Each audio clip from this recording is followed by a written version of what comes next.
ಎಲ್ರಿಗೂ ನಮಸ್ಕಾರ. ಬೇಸಿಗೆ ಕಾಲ ಬರ್ತಾ ಇದೆ. ಏನಾದರೂ ತಂಪಾಗಿ ಕುಡಿಬೇಕು ಅಥವಾ ತಿನ್ನಬೇಕು ಅಂತ ಅನಿಸಿದ್ರೆ ಇಲ್ಲಿ ತುಂಬ ಸುಲಭನಾಗಿ ಮಾಡಿರುವಂಥ ಒಂದು ಮಜ್ಜಿಗೆಗೆ ಒಗ್ಗರಣೆ ಹಾಕೋ ಅಂಥದ್ದು. ಇಲ್ಲಿ ನಾನು ಕ್ಯಾಪ್ಸಿಕಮ್ ತೊಗೊಂಡಿದ್ದೀನಿ, ಅರ್ಧ ಮಾತ್ರ ತೊಗೊಂಡಿದ್ದೀನಿ, ಅಷ್ಟು ಸಾಕಾಗುತ್ತೆ. ಇದನ್ನು ಈ ರೀತಿಯಾಗಿ ಸಣ್ಣದಾಗಿ ಅಂದರೆ ಸ್ಲೈಸ್ ಥರ ಕಟ್ ಮಾಡಿಕೊಂಡು ಇಟ್ಕೋತಾ ಇದ್ದೀನಿ. ಈಗ ನಾವು ಒಂದು ಪಾತ್ರೆಗೆ ಮೊಸರನ್ನು ಹಾಕ್ಕೋತಾ ಇದ್ದೀನಿ. ಒಂದು 3 ಸೌಟಷ್ಟು ಹಾಕ್ಕೊಂಡು ಸ್ವಲ್ಪ ನೀರನ್ನು ಹಾಕ್ಕೊಂಡು ಸ್ವಲ್ಪ ಗಟ್ಟಿ ಮಜ್ಜಿಗೆ ಮಾಡ್ಕೋತಾ ಇದ್ದೀನಿ. ತುಂಬ ನೀರಾಗಿ ಅಲ್ಲ, ಎಷ್ಟು ಬೇಕೋ ಅಷ್ಟು ನೀರನ್ನು ಹಾಕ್ಕೊಂಡು ಈ ಥರ ಮಿಕ್ಸ್ ಮಾಡಿಕೊಂಡು ಇಟ್ಕೋಬೇಕು. ಇಷ್ಟು ಗಟ್ಟಿ ಇದ್ದರೆ ಸಾಕು. ಇದನ್ನು ನಾವು ಕುಡಿತಾ ಇಲ್ಲ, ಅನ್ನಕ್ಕೆ ಹಾಕ್ಕೊಂಡು ತಿನ್ನೋ ಅಂಥದ್ದು.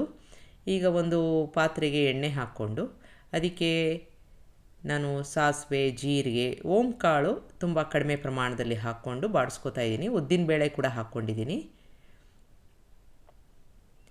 ಇದಕ್ಕೆ ಕರಿಬೇವಿನ ಸೊಪ್ಪು, ಒಣಮೆಣಸಿನ್ಕಾಯಿ ಒಂದು 4ರಿಂದ 5 ಚೂರು, ಇಂಗನ್ನು ಹಾಕ್ಕೊಂಡು ಬಾಡಿಸ್ಕೋಬೇಕು.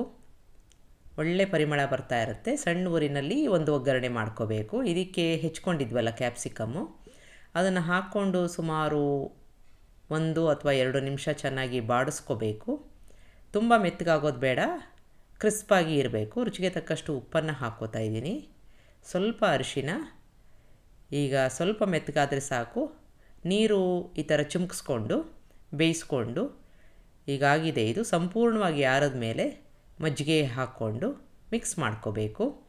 ಒಗ್ಗರಣೆ ತುಂಬ ಬಿಸಿ ಇರೋದು ಬೇಡ. ಇದಕ್ಕೆ ನೀವು ಬೇಕಾದರೆ ಕಾಯಿ ತುರಿ ಹಾಕ್ಕೋಬೋದು, ನಾನಿಲ್ಲಿ ಹಾಕಿಲ್ಲ. ಇದಕ್ಕೆ ಕೊತ್ತಂಬರಿ ಸೊಪ್ಪನ್ನು ಹಾಕ್ಕೊಂಡು ಚೆನ್ನಾಗಿ ಮಿಕ್ಸ್ ಮಾಡಿಕೊಂಡು ಅನ್ನದ ಜೊತೆ ಸರ್ವ್ ಮಾಡಿ. ತುಂಬ ಚೆನ್ನಾಗಿರುತ್ತೆ, ತಂಪಾಗಿ ಇರುತ್ತೆ. ಈಗ ಸ್ವಲ್ಪ ಹೊತ್ತು ಮುಚ್ಚಿಟ್ಟಿದ್ದು ಆನಂತರದಲ್ಲಿ ಅದನ್ನು ನೀವು ಸರ್ವ್ ಮಾಡ್ಕೋಬೋದು. ನಿಮಗೆ ರೆಸಿಪಿ ಇಷ್ಟ ಆದಲ್ಲಿ ಲೈಕ್ ಮಾಡಿ, ಶೇರ್ ಮಾಡಿ, ಕಮೆಂಟ್ ಮಾಡಿ, ನನ್ನ ಚಾನಲ್ಗೆ ಸಬ್ಸ್ಕ್ರೈಬ್ ಮಾಡಿ. ನಮಸ್ಕಾರ.